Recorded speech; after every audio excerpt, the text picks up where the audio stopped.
Praise the lord, shalom, hallelujah. Jesus loves us so much. Yesayya కృపను బట్టి March 1, 2026లోకి సజీవ లెక్కలో దేవుడు ఉంచారు కదా, ఆయనకి వందనాలు చెల్లించుకోండి. ఎందుకంటే ఎంతో మంది చనిపోయి ఉంటారు, కానీ వాళ్ళ లెక్కలో మనం లేము.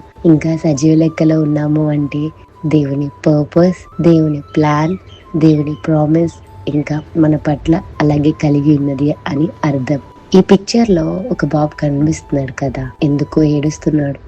ఏసైని చూస్తూ తన దుఃఖాన్ని అంతా ఏసై దగ్గర చెప్తున్నాడు. అప్పుడు ఏసై అంటున్నారు, ఏమైనా నేను చాలానా నీకు అని అంటున్నారు.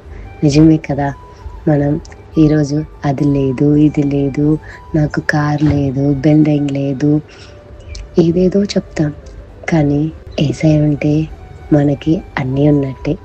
మత్తయి శుభవార్త 6:33 మొదట ఆయన రాజ్యాన్ని, ఆయన నీతిని వెతికితే అప్పుడు ప్రతిదీ మనకి అనుగ్రహిస్తారు యేసయ్య. ఏమైనా you are always being precious to మీ.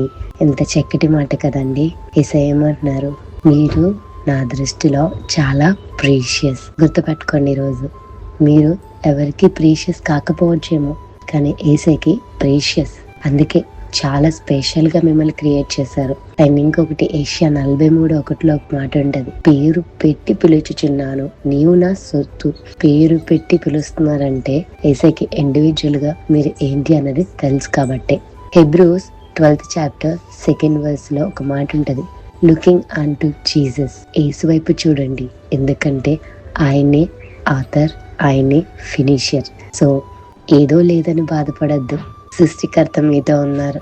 సృష్టిని సృష్టించిన సృష్టికర్త మీతో ఉన్నప్పుడు ఆయనే ప్రతిదీ మీకు సమకూర్చి మేలు చేస్తారు. Have a blessed day in Christ Jesus. Jesus loves us so much. Amen.